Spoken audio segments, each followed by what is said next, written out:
Now you all have a fair understanding of what design and technology and digital technologies involves through your previous examination of the curriculum modules and the various approaches that we've explored in terms of the workshops around programming and some of the other discussions we've had around the various design challenges that are possible in our design thinking and computational thinking modules. Now, however, we need to start wrapping it all together into some units of work and the design challenge associated with those. And it's useful if you can have a look at a few examples of how that can be put together. In the first example we're going to look at, it's for Foundation to Years 2, and you can read about the various aspects, remembering that this was for the previous draft. There have been changes, so you'll need to take those into account when you explore similar activities for your own particular units of work. Now here the design challenge is around waterproof clothing, a nice fun activity to do with very young students, and it goes through the challenge being they need to come up with a solution that keeps them completely dry in any weather. Going through the entire design process, designing, creating and testing, or as we know it more explicitly now in the curriculum documents, investigation, I always forget the second one, but coming up with lots of ideas, generating. Then the actual production process, or creating the solution, and then evaluating. So first off, some various aspects of the curriculum that could be incorporated. In this case, looking at the food and fibre production aspect, particularly around various materials and the properties of those materials. So exploring why some materials will keep them dry and other materials will allow water through. So there can be lots of fun activities around that. They can look at the design of umbrellas and how umbrellas work. Look at various shoes and why different shoes might keep them dry in different conditions and types of weather. And then they can explore the various materials that can be used from plants and animals. So they could make things out of paper or cardboard or fabrics or plastics or yarns. So lots of individual aspects that can be explored there around food and fibre. So then they need to go through the actual process of coming up with a solution. So here students will explore and investigate needs or opportunities for designing and the resources needed to produce a design solution. So how they would identify and gather the various materials and tools they might need, what sort of tools they might need, how they're going to actually join materials together, researching various materials and finding out why some work for water repellent and others. They could look at the environment and sustainability issues. So what are the impacts of making things out of plastic? What are the impacts of making things out of wood or other materials as well? So where do some of these materials come from, and what do we have to do with them once we no longer want them? Getting them to actually identify a testing method, so some way of actually testing whether or not their solution is going to allow water through, and having the students try to come up with how they could do that test. There could be a whole range of things like that. One of the common ones in sort of older classes would be to use litmus paper or some sort of paper that easily absorbs water and can make it clear that that's occurred. So they could put tissue paper inside their clothing and then take that out after they've gone through a sprinkler, for example, and see whether or not the tissue paper has got wet. So there could be a whole range of different solutions they might come up with related to determining whether or not their solution actually works or not. Then they've got to go through a way of potentially communicating these ideas, coming up with their designs, so how they're going to actually sketch their designs. They're going to do it on the computer or on crayons, whatever they're going to use. They might do a top view and a side view. They might label their designs, okay, and a whole range of other aspects that they can use to communicate their designs and explain it to their teacher or to their peers, or maybe to their parents or other people that might be interested in their design solutions. Then we've got going through their design ideas and safely coming up with a way of producing those. So some things they might think about are how they're going to cut the materials, or how they're going to attach the materials and keep it together. They might want to colour the materials or make certain patterns on them. They might want to put their names on them. They can all be aspects that can be explored. Plastic might be a great solution, but they might not be able to name it, so everyone would have the same raincoat and not be able to distinguish whose was whose. Other things might be they might be able to name it, but in the rain that name might get washed off. So that could be a problem with their solution that they've come up with. Okay, so they might make various lists of how they're going to put this all together. So collect the materials, work out exactly what they need, collect the tools they need to actually produce the solution. Okay, when they need the scissors or sewing machines or other aspects they might want to use. And you may need to do some little special mini activities where they learn how to use a sewing machine, or even learn how to use a needle and thread. Of course, many of these things will be new to students and part of their learning process. So that takes them through the design cycle once, and then if your unit permits, having them go through that again. So doing the testing and evaluation, maybe taking photos of their final product, maybe taking photos of their process as they go through. There can be a whole lot of ways that they can actually report on how that design cycle has occurred. But once it's finished, they may want to consider, or you may want to consider as a teacher, allowing them to go through that cycle again. Taking what they've learnt from their first trial, they might discover that it falls apart too quickly. So when they go running around playing soccer, their raincoat that they've designed isn't able to stand up to the punishment of soccer, but that they have discovered that maybe they need to put more double stitching in or other aspects to make it more robust. So they could explore different ways of making clothing more robust. They might need to put in patches on the arms and legs and knees and so forth. They might have to do additional stitching around particular joints that are likely to come apart and different seams. And they're all things that they will learn from their testing and evaluation stage. But they may decide that the material itself was inappropriate.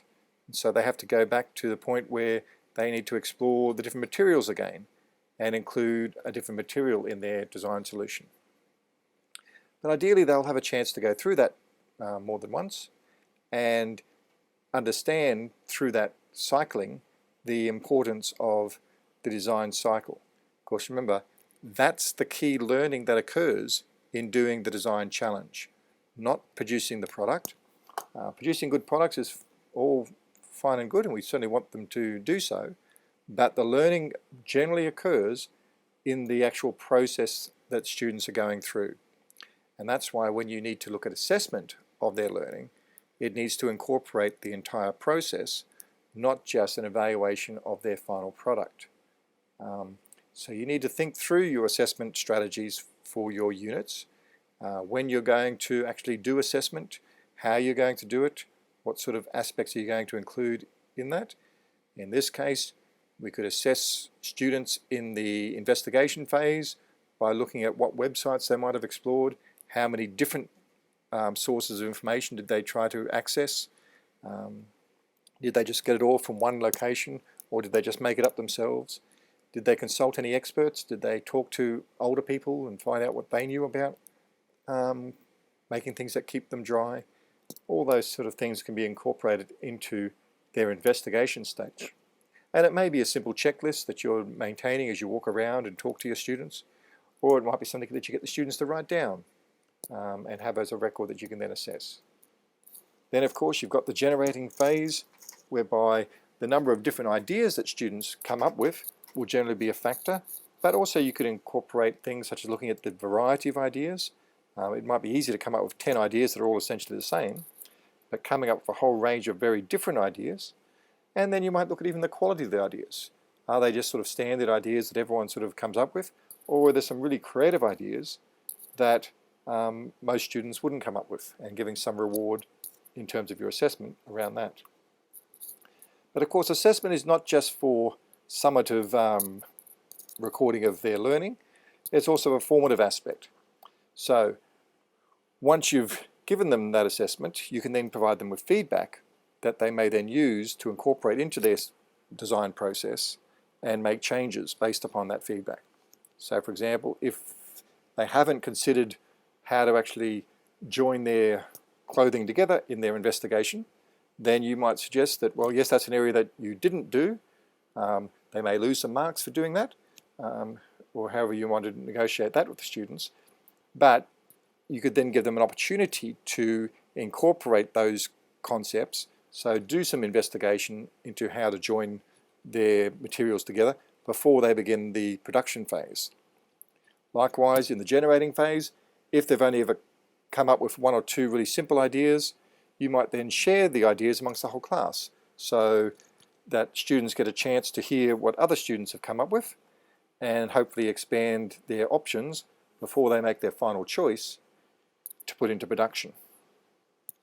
Then of course you've got the production phase where they're actually making the solution, and you can assess their use of various tools or their management of time, their group work, but also how well they've kept to their designs. So if it's part of the generating phase, they've come up with an actual design with different diagrams and so forth of what they plan on doing, how will they stick to that when they come up with their solution? Could be an aspect you assess, or whether they just come up with their own new ideas on the fly as they work through their solutions. Then of course you've got the evaluation phase, or testing and evaluation, as I always like to break it into, where students test whether or not the solution has met their initial criteria. So one of the good things to do in the investigation phase, or sometimes in some design cycles you've got a defining problem phase at the very beginning, but actually having students define what a good solution will be. Now, very often teachers will do that, and certainly for the younger years that's probably appropriate, but wherever possible you should allow students to have a chance to define the problem themselves. And this then relates specifically to the testing phase, when they see whether or not those, whether or not the actual problem elements that they've defined as needing to be solved have been solved by the solution that they've developed. Very often, students will come up with a solution that solves other problems, but not necessarily the ones they set out to solve. And you can incorporate that into your assessment as you need to, based upon what you want the students to learn. Now, sometimes it's a good thing that they've kept to their design.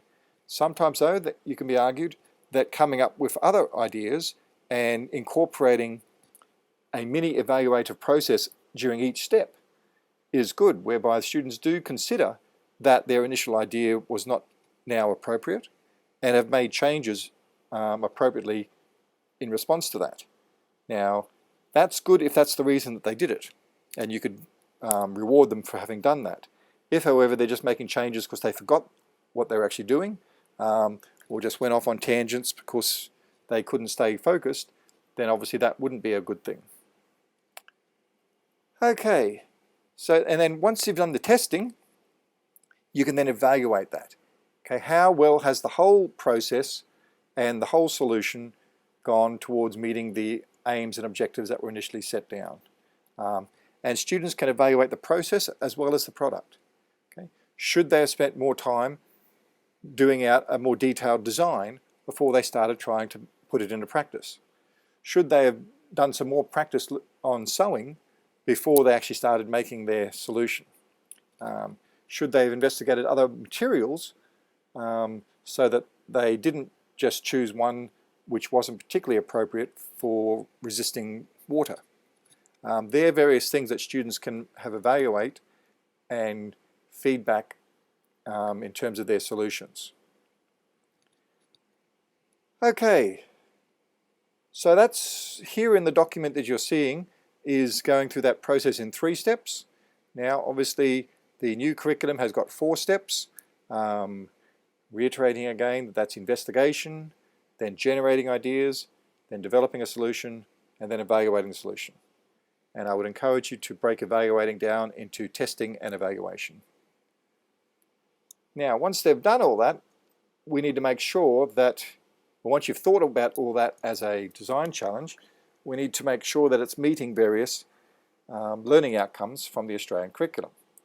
Now, this document that you're looking at is from an earlier draft, so there will be some changes, and the statements that are needed in terms of the elaborations are only provided as examples.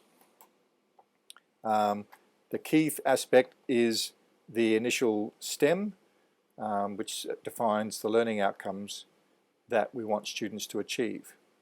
So here, understand how people, including designers and technologists, design, produce familiar products, services, environments, and meet personal and local needs. That could be incorporated with students exploring how people make clothing or design new items of clothing. Okay. Now, obviously, it's going to be at a fairly low level for very young students, but having them have some understanding that people do this. And they might visit a clothing store, for example, or if there's a tailor in the local community, and actually talk to people whose job it is to make clothing. That could be an interesting way of incorporating those aspects into the task. The next one, investigating and playing with technologies, materials and systems used to identify properties and create design solutions for personal and local community needs. So here, exploring the actual properties of various materials obviously would fit into that. But some good aspects there that you might be prompted to think about is the risks from fires. Maybe their choice of plastics, if they've actually got to go near open fires, could be an issue of concern. And other aspects that they could explore around the use of the materials. So this is just showing you how various curriculum outcomes can be incorporated into the task. Not all of them, particularly not all of them from the knowledge and understandings, will be incorporated into any one task.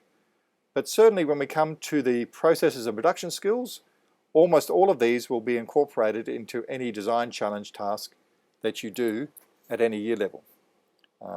So you can be fairly sure that, well, you should certainly ensure that you design your units of work to incorporate all the processes and production skills, but not necessarily all of the knowledge and understanding aspects of the curriculum documents. Okay, and finally, make sure you have a look at the achievement standards of what needs to be demonstrated by students by the end of the year band, and your unit of work should clearly contribute towards that demonstration. Generally, it's a rehash of the other aspects, but sometimes there's a few little interesting bits that you'll see in the achievement standards that can prompt you towards including things or excluding things from your design challenge. Also useful to look at for earlier year levels if you're doing later year levels, because it gives you a clear statement of what students should be able to have an ability with before they undertake your particular unit of work. Then I provided a few elaboration statements just in terms of helping you with your design, your unit planning. Reiterating that you need to take students through the design cycle, and some various elaborations there that may assist you, and then some aspects that should be included. So as I said, not every aspect needs to be addressed every year. Roughly the hours that need to be incorporated, and some of the learning outcomes that need to be addressed. Ignore that stuff where it says about level 3, that was left in there by mistake. Okay, so that's the first example. Next one is a digital technologies example. Going through again, this one is on the Rube Goldberg machine.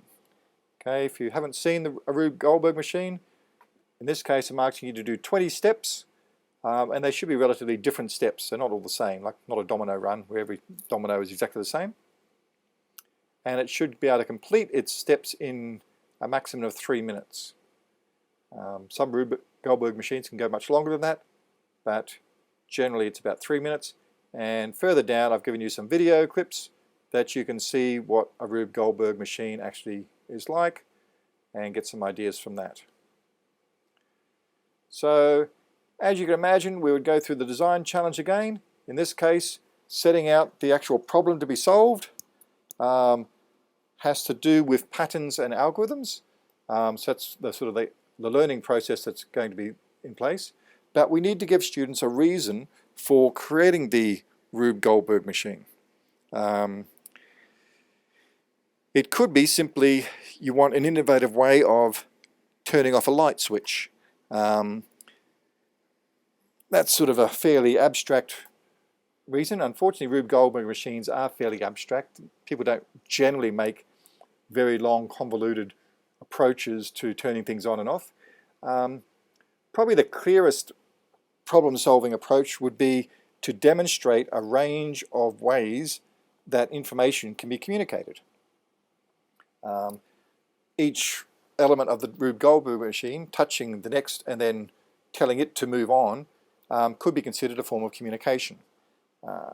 At the end it might tap someone on the shoulder to let them know that it's time to do something, or it might turn a TV on or off, or turn a light switch on or off. So it's about communicating some sort of information. Now it's not about doing it in the most efficient way, but it is about doing it in the most creative way. So it's looking at a whole range of innovative, creative ways of communicating information through a series of 20 steps, or at least 20 steps. But you can come up with your own explanation for students as to why they need to put in place the Rube Goldberg machine. Maybe it's you're in Hogwarts and there's a chance that Professor Snipe is keeping track of letting everyone know when the next meeting is. So you've created this complex Rube Goldberg machine that anyone, when they look at, won't think it's doing anything really serious, but is in fact communicating a message for some particular reason. So you can build a sort of story around why students have to incorporate these steps into a Rube Goldberg machine and why it needs to be as creative as possible. Maybe it's to be distracting, so that someone watching it will be so distracted and impressed by the various elements of the sequence that they won't be noticing that it's actually transmitting a message. So you can think of different ways of putting that into place. Then of course students need to investigate, and here investigating various sequential processes, looking at existing Rube Goldberg machines, other different ways of doing patterns and activities, then going through a process of designing it, coming up with their designs for various elements of the machine itself, but also each individual trigger in the sequence could involve its own design. And indeed you could, in a group work type assignment, have students working on individual elements separately, simply knowing the input to their system, so something that's going to trigger their system, and then the output of their system is some sort of triggering of another element further down the path. And then what they do within their element, which might be just a single event, or it could be a sequence of say 5 events, and each student does 5 events, and then you put them all into one big long sequence. So there could be a range of different ways of looking at that, and that would be a good way of looking at a system, where you've got a system within systems, and each individual student is creating their own little system that has to fit within a larger system. So there could be a whole range of different aspects to digital technologies that could be explored through the use of Rube Goldberg machines. So you can read through those various aspects and consider that, but it will still involve the investigation, generating, production and evaluation steps. Obviously production and evaluation is fairly simple in this case. You put it all together and then you evaluate whether or not it transmits the information successfully. But that level of success can be varied. It could be how quickly it does it or how slowly it does it. You might say it's got to take at least 10 seconds. That can be much harder than doing it as quickly as possible. But you might want to have it transmit the information within 1 second or within 2 seconds, so it's got to then go really quickly. So there's various constraints you can put on to the challenge. It might be to minimize the amount of materials they use. So you might give them some materials, but have as a limitation on the challenge a restriction on how much of the materials that they can use. So there can be various things there. They can do graphs and to express the data that's shown in that process. They could take photographs at each step and make a stop motion animation of the Rube Goldberg machine. So there could be a range of different other aspects that they can incorporate in exploring data with respect to the Rube Goldberg sequence. But they do need to have a way of evaluating its success. So one simple evaluation of the success is whether or not it gets to the end of its sequence and transmits the information on. Certainly that would be a strong element, but you could explore other ways of also assessing the final product, but then also assessing, don't forget, the individual steps. So how well they've done their investigation, how well they've come up with various different ideas and generating ideas for the various approaches that they could use. And the good thing about the Rube Goldberg machine is that they can incorporate a whole range of those ideas as different elements of the Rube Goldberg sequence. But there will also be other ones that they'll leave out, and why they've left those out and how they explain that can be part of that generating phase. Then the production phase could be in the terms of their making of the individual elements, maybe the variety of the individual elements that they've created, the different materials that they've used, different ways and approaches they've used to transmit information along. And then finally, of course, evaluation. And don't forget, you can also evaluate the evaluation process. So how are they going to evaluate how successful it is? You might leave that up to your students. It could be that each element has to captivate people's attention for a certain amount of time. And so you can bring in some young students and see they could vote on each of their individual elements and get a rating of which ones they thought were the most interesting and captivating and distracting over other elements. So there can be a range of different ways of evaluating their solution as well. Okay, and as you'll see, it can relate to a whole range of learning outcomes, this time taken from the previous digital technologies draft, and a whole lot of ones around sequence, but also around data and information, and even about computer systems themselves. So there's a range of different things, and as we would expect, a whole range of processes and production skills that also relate to the design challenge. Okay, a couple more examples. This one is the Patapop Bridge, very popular in technologies education or design and technologies education. In this case, the challenge was to create a Patapop stick model bridge spanning 2 meters that could take a sustained load, say normally about 2 or 3 kilograms. You can set down how many kilograms you want it to take based upon the expected capabilities of your class, but you could also change the span of the bridge and a whole lot of other things that could be incorporated. Students would obviously then research various aspects of bridge construction and engineering designs, look at the properties of the wood and how much strength it can have. There's hundreds of YouTube videos about Patapop stick bridge competitions and so forth. Exploring all of that, generating lots of different solutions. One aspect of generating solutions is that there's websites that are available, or software that's available, whereby they can create their own digital bridges and test them. And the good thing about that is they might create 30 or 40 designs using the software before they actually make one out of actual Patapop sticks. So it's a great way of going through that generating stage and being able to then evaluate their designs before they actually build them. So there's some examples of that software down the bottom and some of the websites that you can go to get more resources. And then I've given you some video clips of some of the actual bridges that students have made in various competitions. So again, lots of learning outcomes that can be achieved through that. In this case, particularly related to the materials and the engineering component of the design and technologies curriculum, but not so much on the other areas. but as always, having lots of processes and production skills being incorporated in. Next one is a formal dress. Here, design, create and test an innovative item of formal attire completely from plastic bags.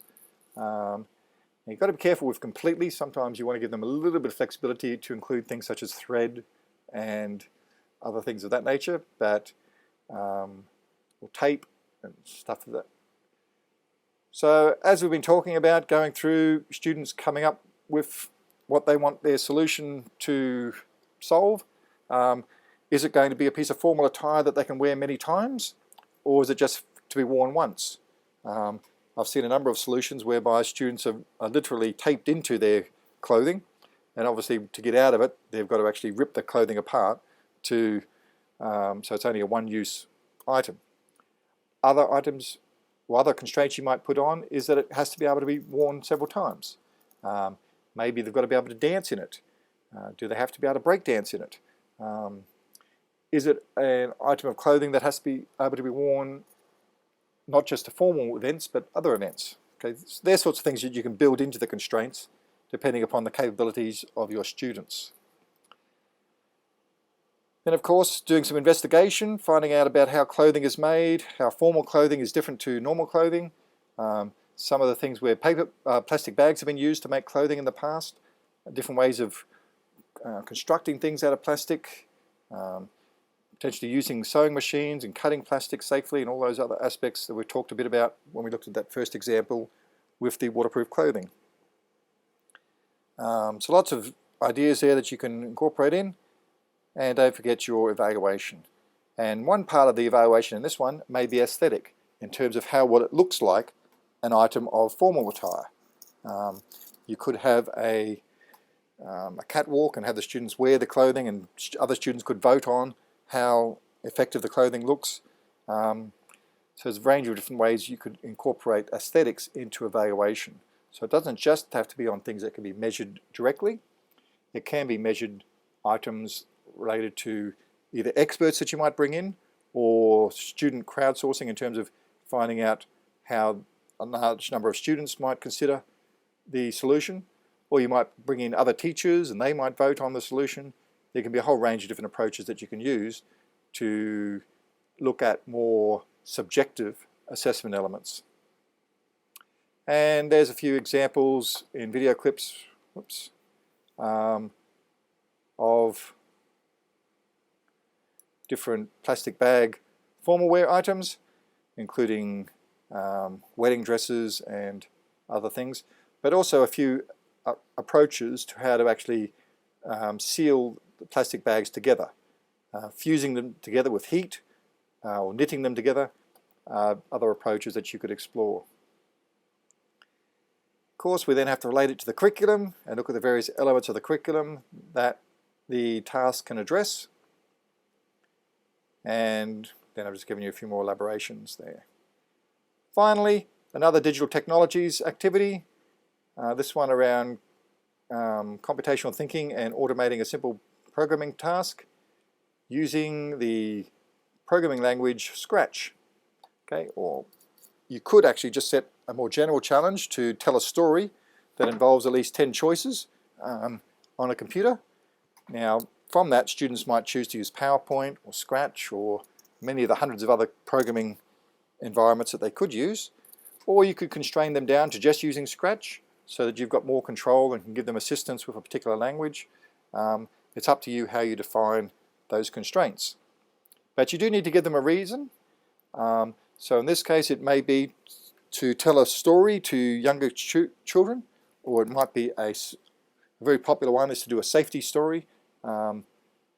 Sometimes it's to tell a fairy tale that students might be reading, or even any other story that they might be reading. So this is where you start getting the cross-curricular elements that we'll be talking about in the last week. But you need to give a context of why students are actually having to solve this as a challenge. Of course, part of the evaluation is how well it has solved the problem. So they need a problem to solve. For example, in this one, I would say, let's say we've only got one copy of Little Red Riding Hood, but all the students have got their own iPads. So it'd be great if we could digitize that. So instead of having to pass the one storybook around to each student to read, we could make that story in Scratch, and we could then use the capabilities of Scratch to improve upon the story.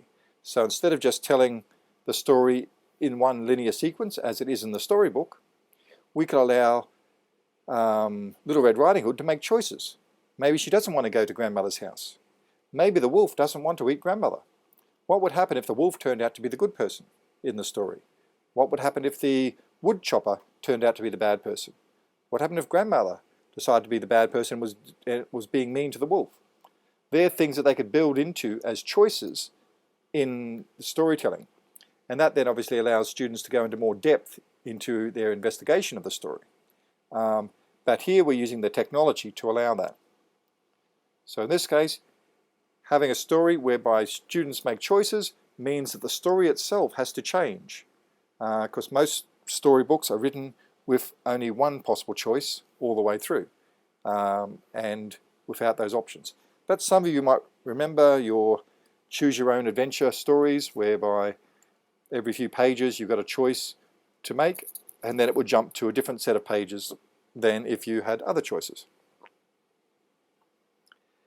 Okay, so then they've got to go through the actual investigation process of investigating how people tell stories, how they've told stories in Scratch before, what Scratch can do and can't do. Can it do sound effects? Can it do animations? Okay, they can explore all of those things in their investigation. Then they need to come up with lots of ideas in terms of the generating aspect. Okay, what sort of things could we have occurring in the story? What sort of things that are possible to do in Scratch can we incorporate in? And then, of course, they then construct their solution. I would generally get them to do things such as design their solution in storyboards, and flowcharts, so planning out how they're going to have their story told before they then do it on Scratch, and all those elements that can then be incorporated into their assessment. There's obviously a whole range of different digital technologies aspects that you want to explore. So how effectively that they've used these decision-making aspects of the programming language. So in this case, making choices, so if-then statements or selection statements within Scratch. And I've given you a few little video clips there to have a look at how people have created short stories in Scratch before. And that's a series of 3 videos that go together to create a storybook. And then finally, of course, the different learning outcomes that can be achieved by doing that particular task.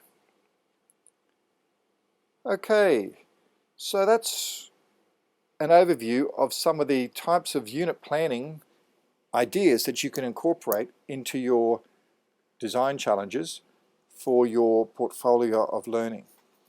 Now, a couple of things I need to reiterate again in terms of when you come to do the assessment task, that you have a range of prompts. Now these prompts are not, they're not design challenges in themselves. They're not even ideas for design challenges necessarily, although some of them are fairly close. They're simply ideas related to concepts in the curriculum. You need to turn them into design challenges that will then fit within a unit of work. So you need to define a problem for them. Okay, you need to define what the actual challenge is that students will engage with. Now, one caveat with these prompts, you can make a broader problem whereby the prompt represents one possible solution to that problem.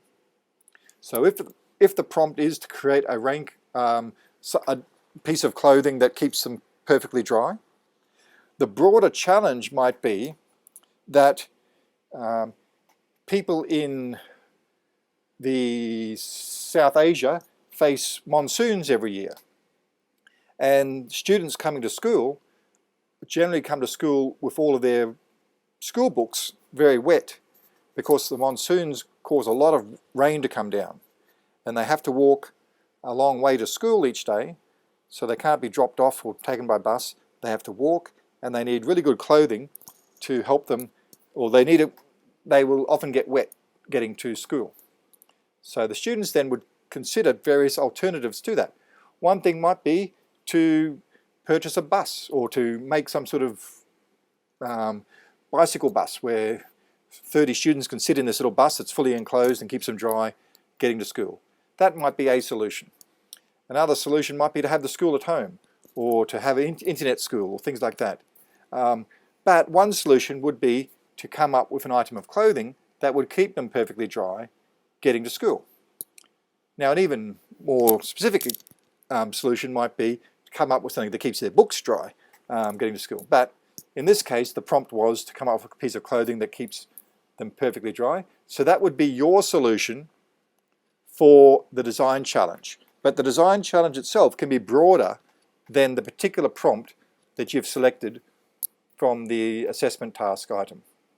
So just to explain those prompts, the prompts were drawn from a previous draft of the curriculum document. So some of them won't exactly match examples in the current curriculum, but most of them are pretty close. And in fact, because they were all written for either design and technology or digital technologies, they're all going to have some relationship to the curriculum.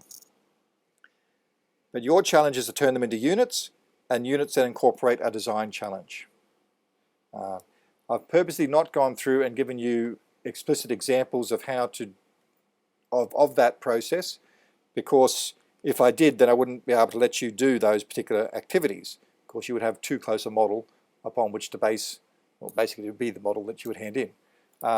So I've given you these examples that are not exactly equivalent to what you could do, and they certainly don't include the solutions that you come up with. Of course, once you've done your unit plan, or your unit outline, I should say, you've got your design challenge within your unit outline, you've worked out how it's going to be assessed and so forth, you actually have to do your unit. Okay? You've got to do the design challenge that's contained within your unit. And you have 3 minutes in your video to represent how you've done that. So showing how you've done some investigation, how you've done some generating of ideas, selected one of those ideas, come up with your solution to the problem that you're trying to solve, evaluated and tested and evaluated that solution, and then ideally gone through, and as you've done with your log of learning activity videos, gone through it a second time, re-looked at the investigations phase, re-looked at your generating of ideas, come up with a different solution, and hopefully a better solution that you evaluate the second time through. So that's some basic examples of the technologies units of work. Your job is to explore the current curriculum documents and how they can be used to construct units of work that meet the requirements of having a design challenge and incorporate the design and technologies and digital technologies learning outcomes. Next module, we'll actually be exploring some ways to create exceptional units of work, but for now you need to have an understanding of these basics to get started on your own units.